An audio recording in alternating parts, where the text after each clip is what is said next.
Sukat pa sa sinugdanan, ikaw ngayon matinutan mo.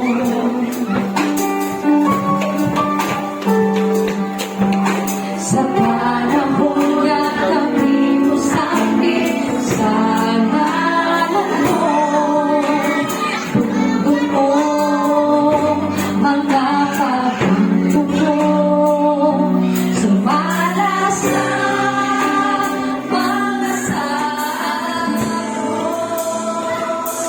matinutan.